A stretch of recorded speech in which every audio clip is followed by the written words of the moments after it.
What separates the Airbnb hosts who barely break even from the ones building serious wealth? And now that Congress has permanently restored 100% bonus depreciation, are you taking the full advantage? In the next 30 minutes, we will unpack the STR strategy with someone who's actually doing it. Airbnb ambassador and the superhost, Elizabeth Muckensturm.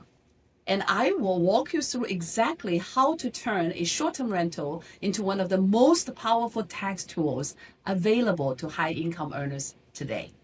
Welcome to Zhou Agency's podcast. My name is Justine Zhou. I'm the CEO and the founder of Zhou Agency, a unique tax advisory firm that specializes in designing and implementing tax-efficient strategies for our clients so they can pursue their passion in their lives. Today's episode is all about short-term rentals, and I have a very special guest. Our client, Elizabeth, is an Airbnb Superhost, an Airbnb ambassador, and she sits on the Airbnb Host Advisory Board, which is one of only 23 people in the entire world that has this distinction. She runs multiple STRs in South Carolina through her company, Visual Vacation Management. Elizabeth, welcome to the show and thank you for your time. Can you tell us a bit about yourself? Yeah, thank you so much for having me, Justine. And hello, everyone. Excited to share what I know about STRs. I actually started my journey as a host, as a guest myself on Airbnb.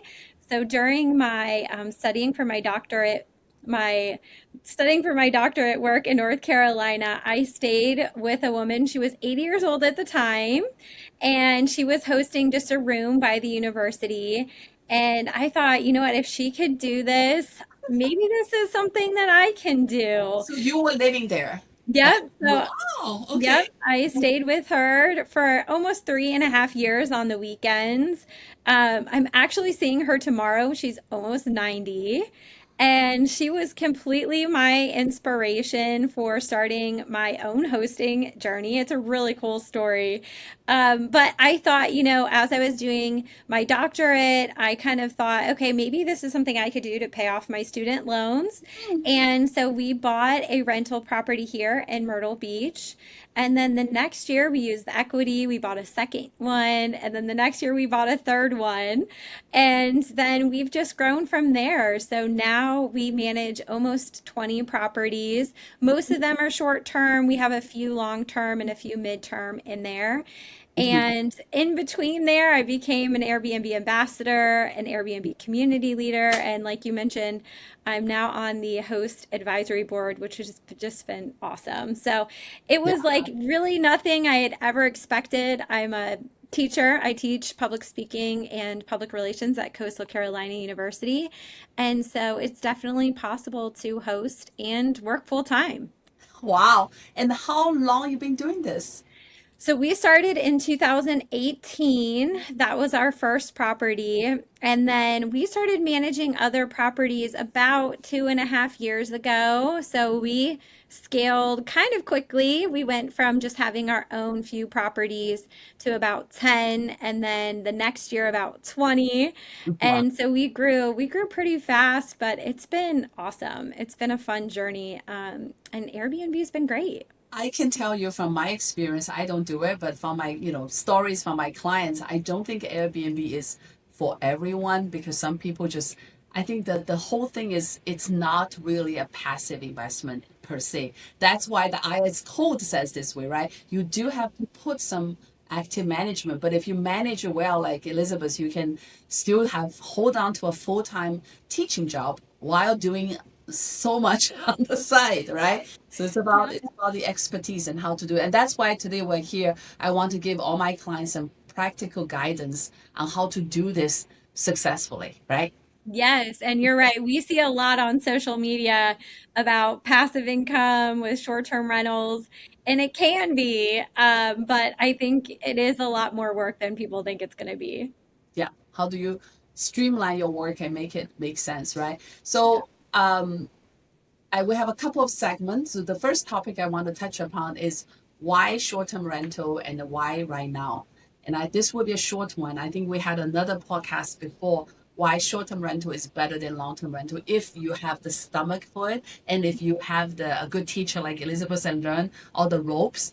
Because short-term rental, if you materially participate, will be considered not as a passive activity, but as an active business. So the losses, paper losses, guys, not real losses, Yeah. generated by bonus depreciation will be used to offset your W-2 income. And if you are at the highest tax bracket, we are talking about 50% tax savings on the bonus depreciation. That's why short-term rental is more like preferable at this time from a tax strategy point of view, right? Do you have any questions as a non-tax person, Elizabeth? So maybe I can also help some of my clients. Yeah, I mean, I think that was one of the biggest mistakes we made when we first started hosting. We were not keeping track of our expenses. And so my first year, I did end up owing a good amount because I just didn't know any of the strategies. We are much more savvy now, but there are still lots of, I know, workarounds and tax strategies that we could probably implement that we are not. Yeah.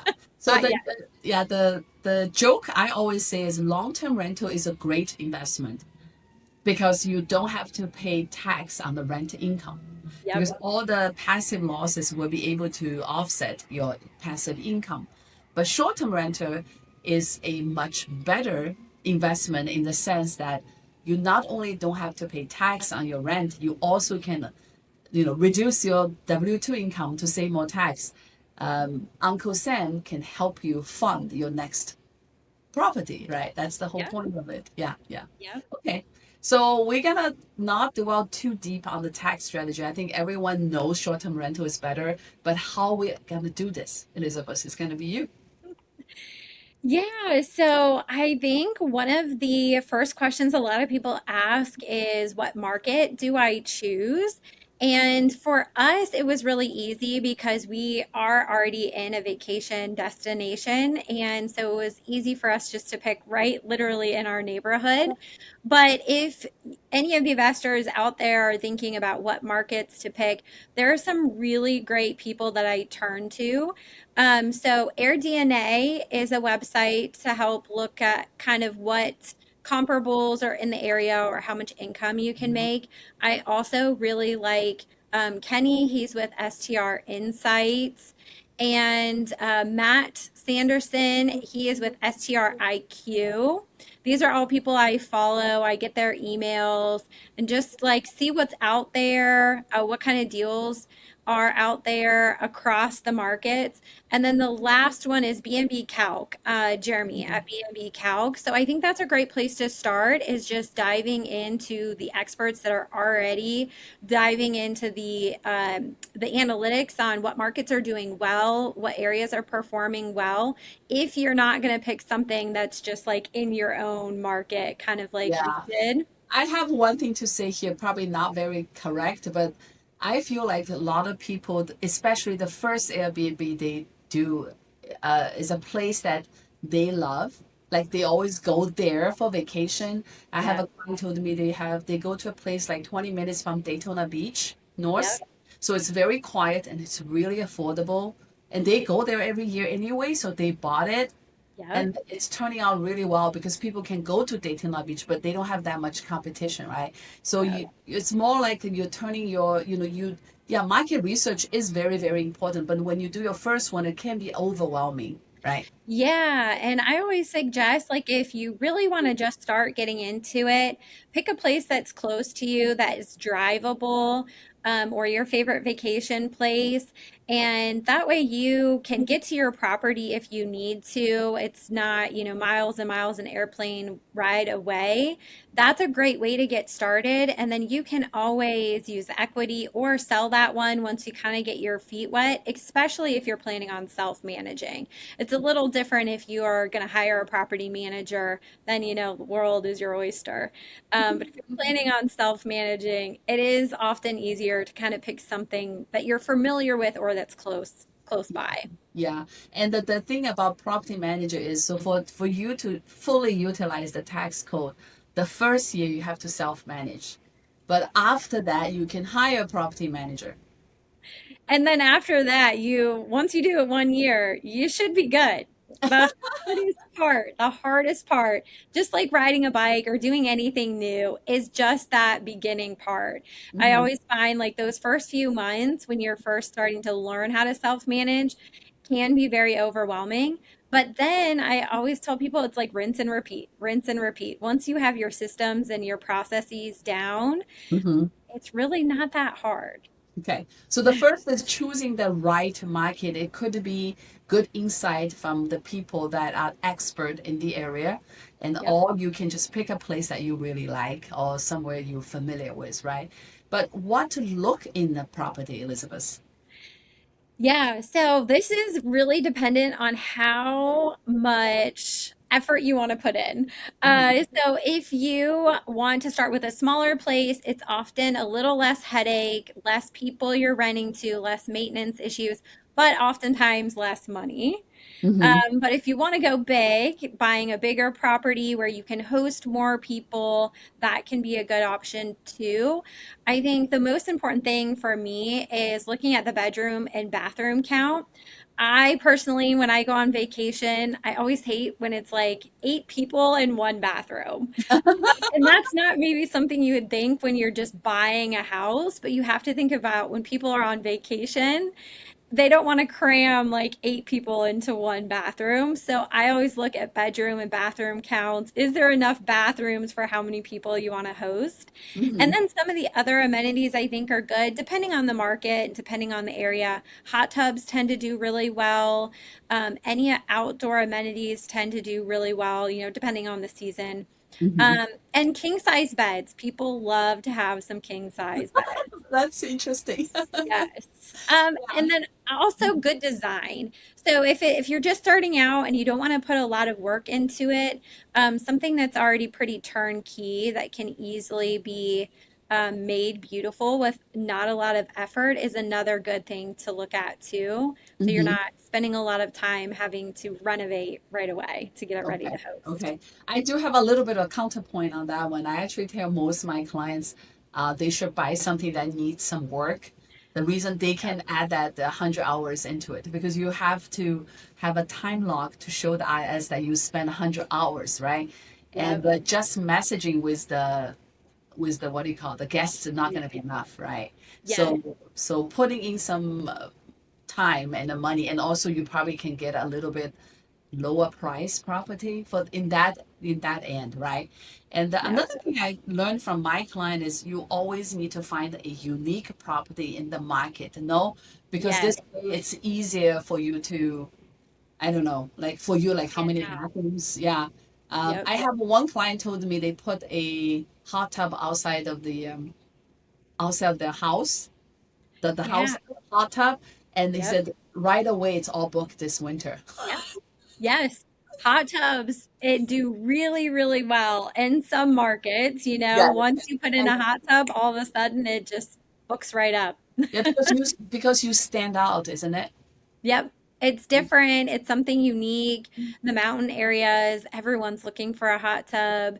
Mm-hmm. Out west, everyone's looking for a heated pool. Mm-hmm. It's really interesting the different markets, what people tend to look for. So that's another thing to dive into when you're getting started, or what are the amenities people tend to want in your area? Mm-hmm. Like, is it traveling families? Like, are you by Disney? A lot of people will spend some time, like you said, remodeling it and making it look all Disney themed, which is cool.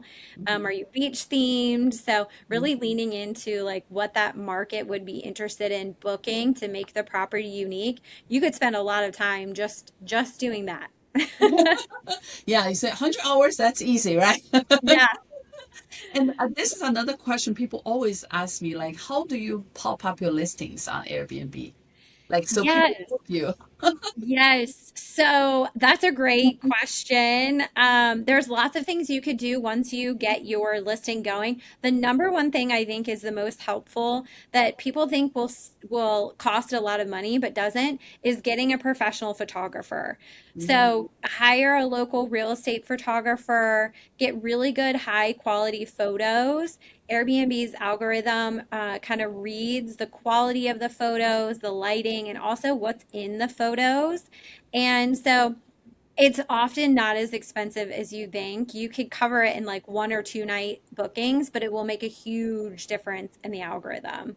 Okay. The other thing that a lot of people don't really think about is their bio.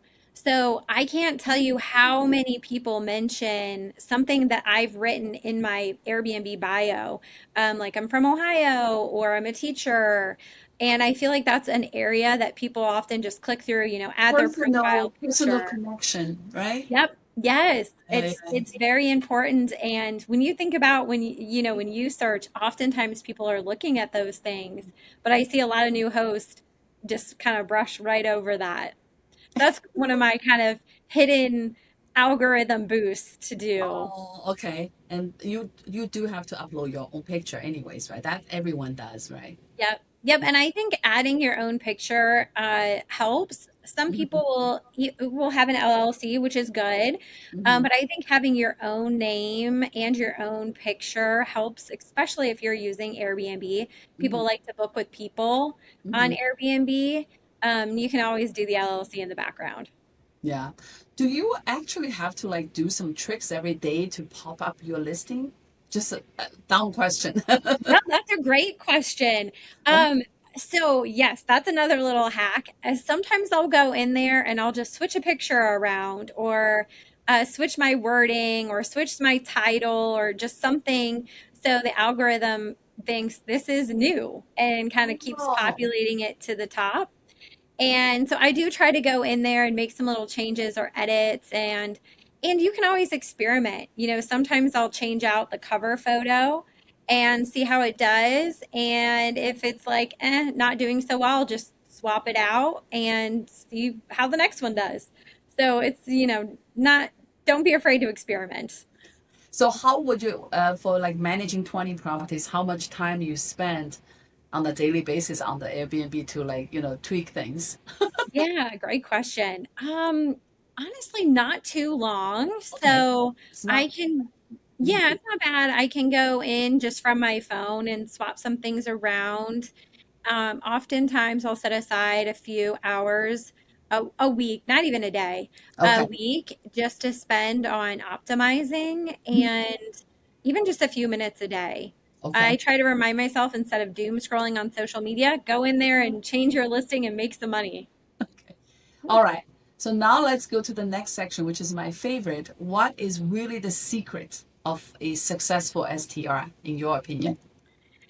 The most important thing, there's two things I think are the most important. One is the cleaning, and the second is good communication.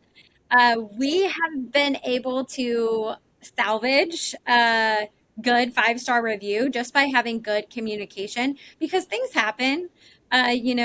Things happen that are your faults, maybe not the guest's fault. And just being in good communication with the guests, letting them know so they're not surprised by anything it goes a long way. That goes a really long way. And then the other thing, cleaning. I think that's the hardest part about being a short-term rental host is having a good cleaner or cleaning yourself, having a good process and a good standard for that, Mm-hmm. and really stocking good amenities too. So we try to have good quality towels, linens, pillows, toilet paper, which, Mm-hmm. yes, that's important. We've had people comment, like, thank you for thinking about having good toilet paper. Mm-hmm.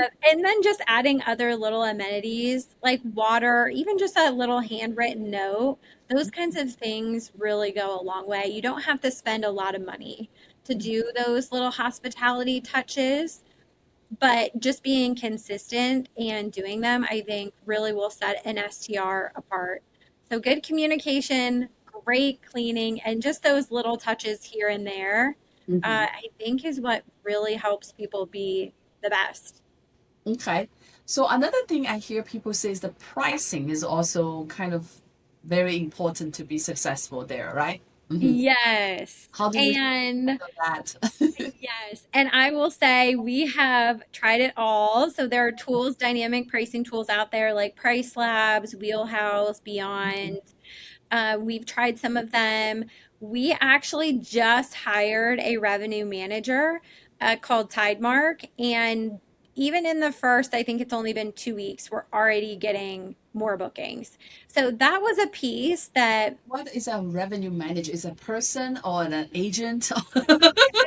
Yep. I was just going to say that was something that I hadn't really thought of or really had heard of. And now there are some companies coming out. Rev Factor is another one that they just specialize in doing your pricing. And I thought, you know what? This is something I've heard of recently in the STR world. Hotels typically more so use revenue managers, but I thought let's just try it out, and it's been working really well. So essentially, they do all of our dynamic pricing for us, so I don't have to learn how to do it, and I don't have to go in there and change it. But Airbnb does have good pricing tools as well that Okay. are fairly easy to use. But that was something that I thought, you know what, this is a great place for a partnership. Okay. So if Mhm. you just, I've never used Airbnb, right? So you just go there, use the Airbnb feature. They already do a little bit of the dynamic pricing, which means when the supply demand thing goes up and down, they know how to adjust it. But if you hire a manager, they would tweak it even better. Yep, yep. So the smart pricing in Airbnb will do it for you. They also have a new tool called Smart Tips that you can use.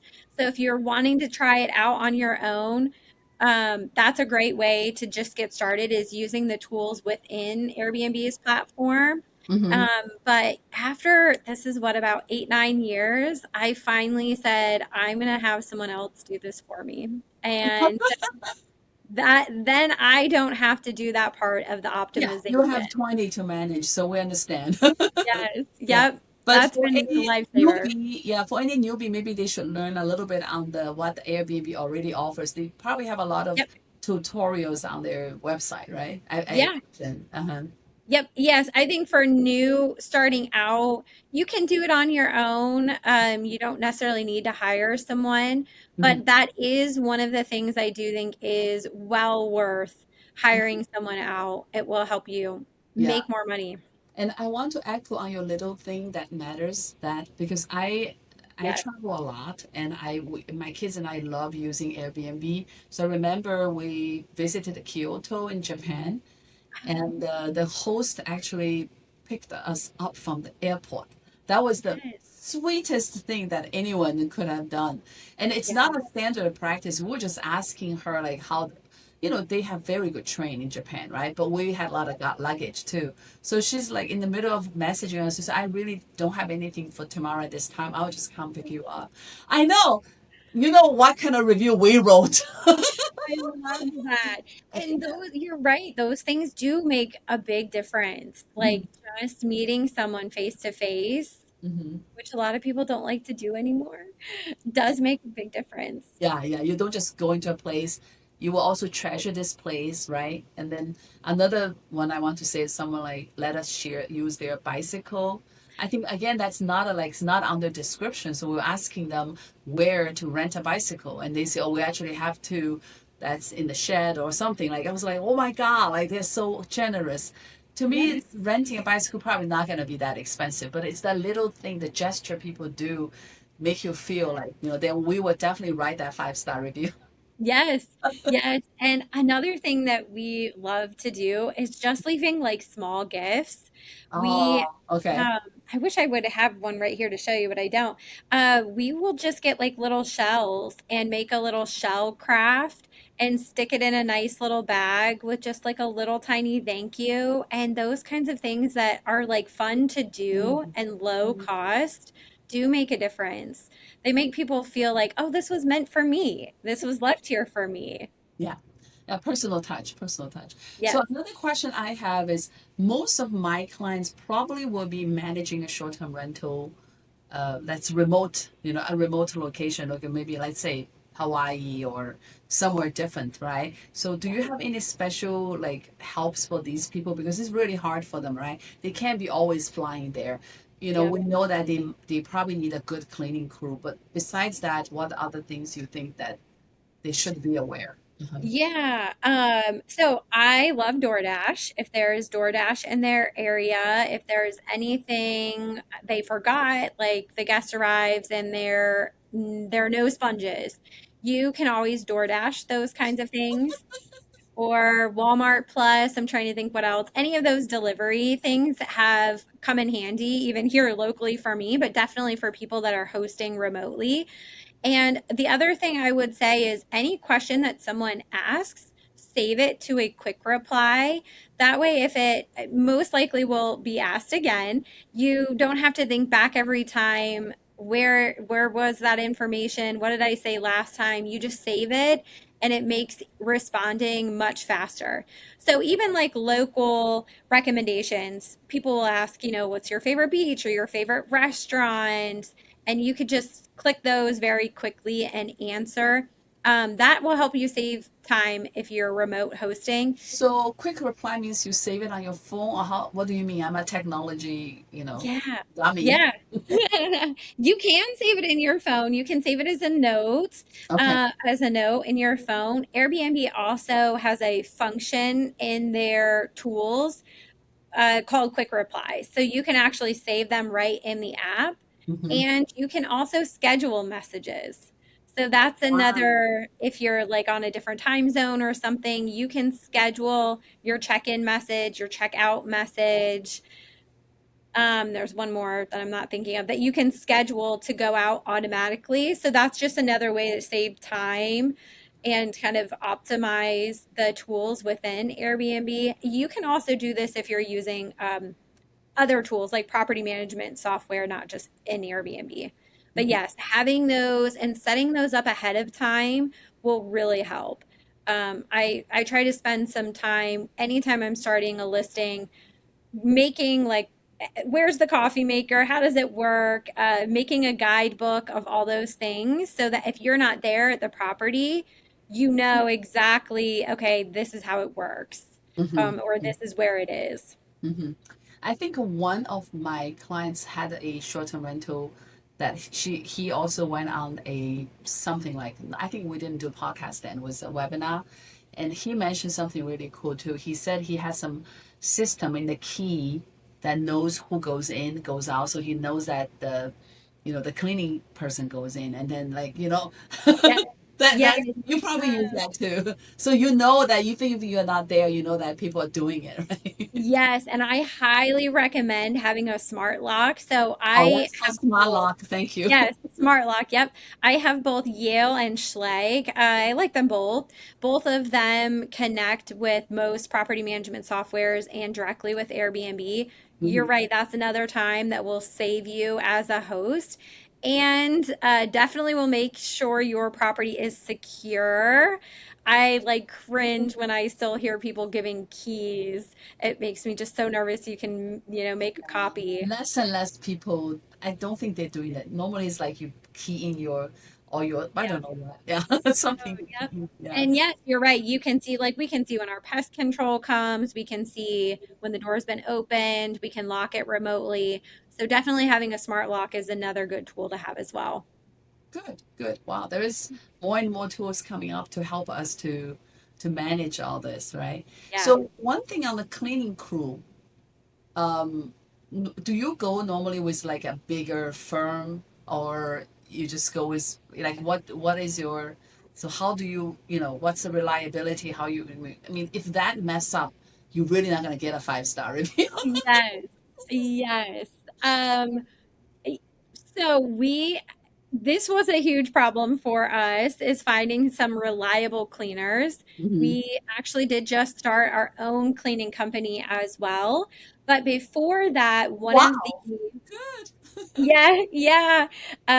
We became a licensee with Well and Good. So mo most of Well and Good, they're a bigger corporation, are out west in the US. So if you're in one of those areas, Well and Good is a great company to check out for all your vacation rental servicing.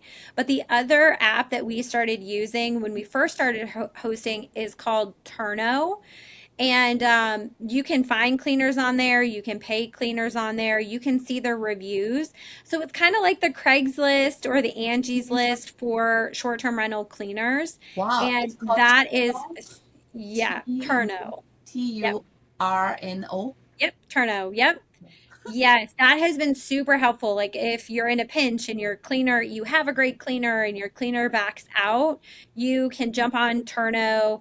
And the most important part for me is actually seeing the reviews that they have gotten from other hosts on properties they've cleaned. So you know you're not just picking out somebody random. But yeah, those that would be my go-to. Wow, that's Either a bigger company or a smaller person. mhm. It really just depends on what you need and who's in your area, but getting a referral from someone is always the best. Great, great. Do I miss any great tips? Oh, I go to the next section. I'm trying to think. We go to the next section if I think of something else. Okay, the next section is common pitfall, Oh, like the common pit. most common mistakes we make. Yes, the most common mistakes I think are repairs and not doing repairs. So as soon as somebody mentions something, we either try to get it fixed right away or we put it in our tracker system. We use Breezeway, so that's another tool as you kind of grow. You can use a platform like Breezeway to track your maintenance. But I would say that's probably the other pitfall, the biggest pitfall that new hosts don't realize repairs have to be done somehow. So finding a good handy person and getting them done right away will save you from the constant headache of somebody complaining about the same thing multiple times. Anytime something comes in, we try to really get on top of it as soon as we can. And then I think the other big pitfall is just knowing what your local a seasonality is and your regulations. So there have been a lot of regulations coming up through the whole US, HOA regulations, city regulations, and just being active in your community, knowing what's going on and what's changing. I think that is something that's been changing pretty quickly throughout the US that could totally change a very profitable STR. Yeah, And so being an advocate and involved in your local community, I think is another really, really yeah. important That second one, avenue. I have horror stories to share if you guys want to listen. Yes. I think it was one of my clients in Colorado. They bought a really beautiful cabin, and everything was going very well. They made so much money, and then the neighbor like somehow reported them and saying that that area is not eligible for short-term rental, and they got so much fine that they Yeah. had to basically give out all the money they earned. But the thing is, like, there are a lot of people doing it, so people think, oh, it's okay to do it, but Yeah. you got to check the thing out, right? Yeah. Definitely. Yes. You want to do your due diligence on the front end and also befriend your neighbors.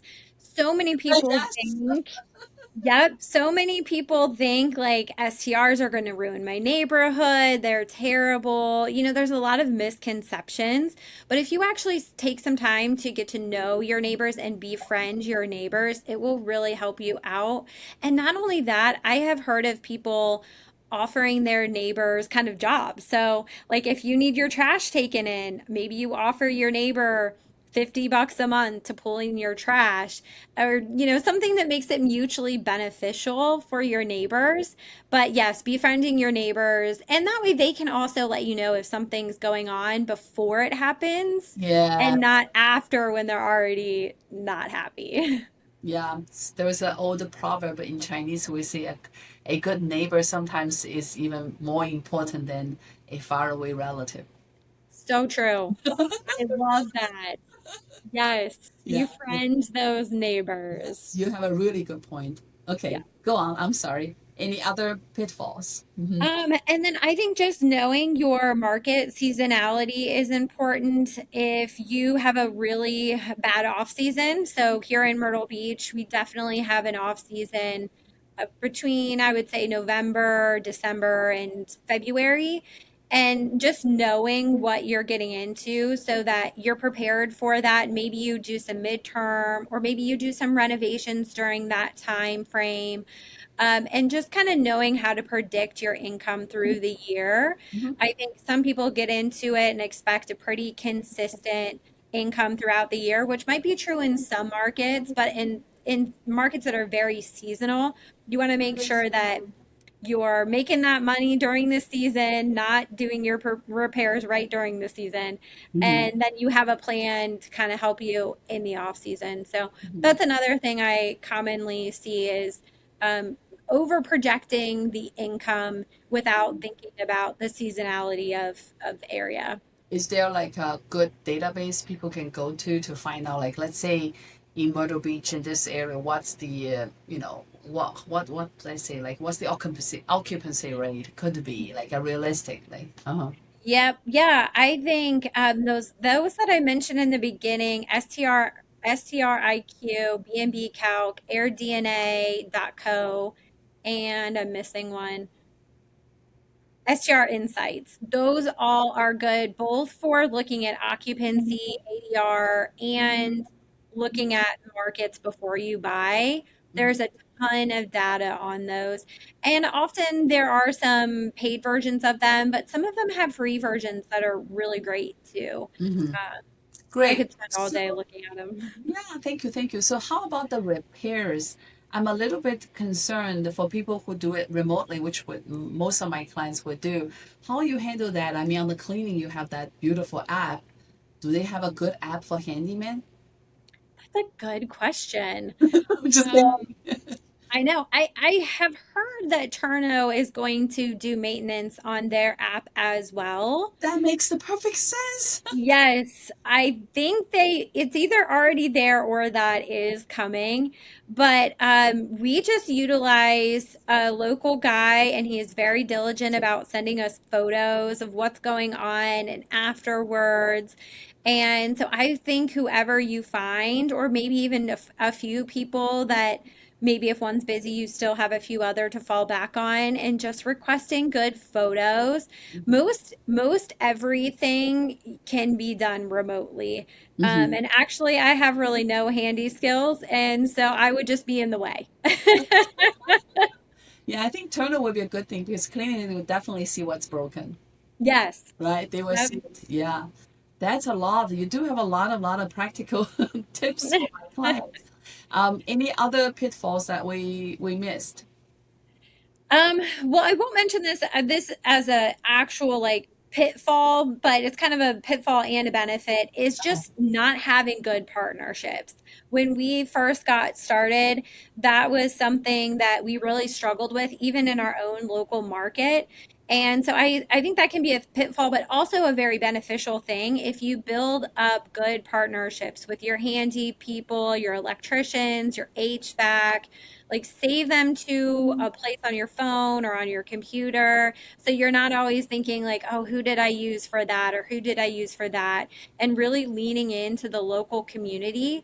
Most communities have a pretty decent size STR community, so it's easy to, go on social media, look up, we have Myrtle Beach short-term rental hosts, and just ask questions and start building those partnerships. I think that was like the biggest pitfall when we first started, is just not building up a good team and tribe of people that are doing the same thing that you're doing to kind of lean on, and especially if you're remote. Yeah, you are totally right. A lot of people elements in this, right? And you Yeah, do need all of them to help you to do this. You can't do this alone. no, nope, it's very hard to do by yourself. Yeah. But it seems like fun. And like you said, if you go through that initial hurdle, then things will snowball for you, right? It's not just a tax strategy, it also help you really make money. I believe a really good short-term rental is gonna, get more money than a long-term rental, right? Oh, for sure. Uh, Yeah. yeah. Yeah, and it's not hard to be good. That's what I have learned, that What did you say? What? it's not hard to be good. Okay. Yeah, it's not hard to be good. It's not hard to be bad either, though. There are a lot of bad property managers out there that just don't care or just not very involved in their properties. But that was something I learned pretty quickly over the years, is that it's not that hard to be good. Um, if you just, have good communication and good systems in place, you can become very good very quickly and stand out as a super host in your area Mm-hmm. pretty quickly. Mm-hmm.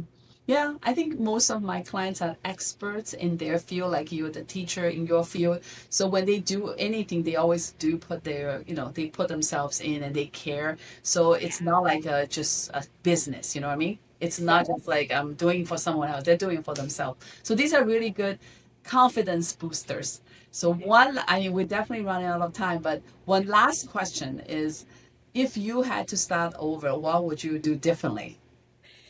That is such a great question.